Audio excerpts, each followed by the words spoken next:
Alright guys, I'm going to show you how to basically plant trees for free. We basically 3D print trees essentially. Just like these small cuttings here, these are going to grow trees. We can plant hundreds of trees in a very small space and grow them for basically free. I'm going to show you exactly how we do it and exactly how I made this. So stay tuned.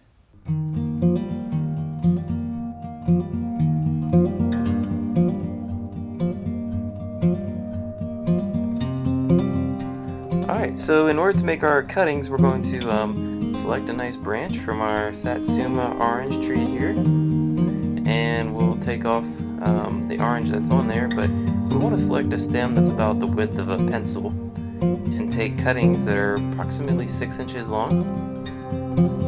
So we'll cut a few here, and then we'll strip off the leaves and sticks and stems, and you can leave a couple of 1 or 2 leaves at the top, but I usually take most of them off. So the next thing we want to do is kind of scrape off the bark, this bottom inch or so of the cutting.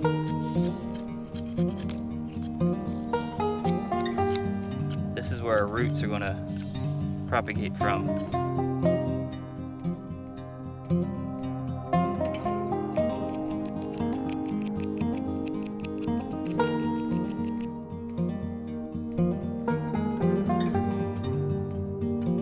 Okay, now we're going to take the 4 cuttings that we prepared. We're going to use this rooting powder, rooting hormone, and we're going to take the ends that we scraped off, dip them in a little bit of rooting powder, and then stick them here a couple inches in the ground next to our soaker hose, so they get watered.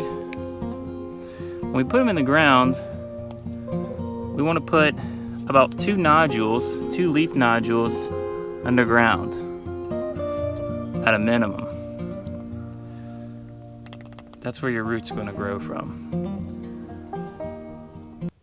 Alright, now that I've showed you how to do the cuttings and put them in the greenhouse, I'm going to show you exactly how I built the specialized greenhouse just for cuttings. This is something that you can do literally on any scale, even in your own backyard on a small scale. And I built this little frame for cuttings. And basically I took these 2x10s and built a 4x8 foot frame, screwed them together.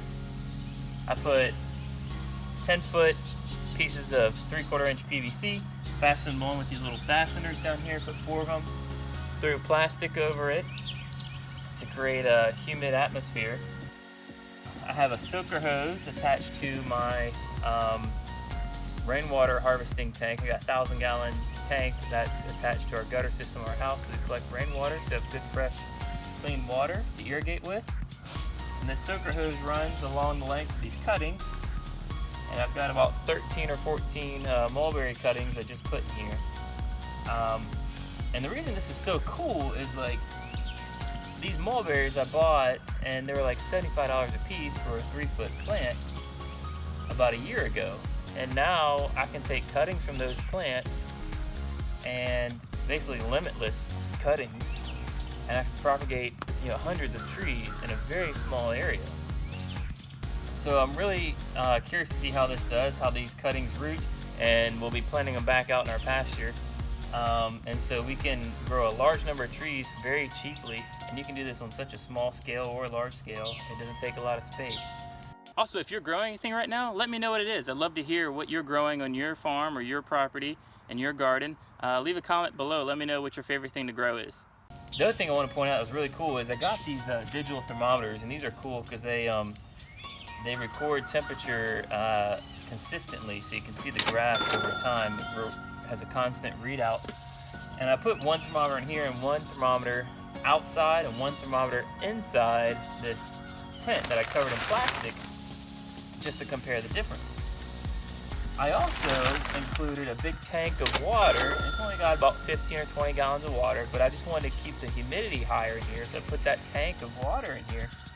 Well, the interesting thing was when we had summer days, it was about 80 degrees outside.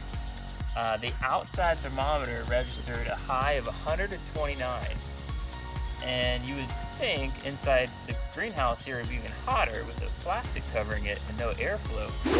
But only got up to 100, so 29-degree difference, only 100 degrees inside the plastic here than outside. And the reason for that is this tank of water absorbs all that excess heat.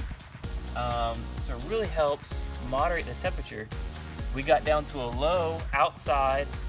Out here, this one registered a low of 60 degrees overnight, and inside it was 65. So all that water absorbed heat during the day and then slowly released at night to keep it warmer at night. So cooler during the day, warmer at night by using water, which I knew would be the case, but I didn't expect such a dramatic effect from such a small amount of water. So that was pretty cool to see that. So just another little tip that you can use in your greenhouse when you're propagating plants.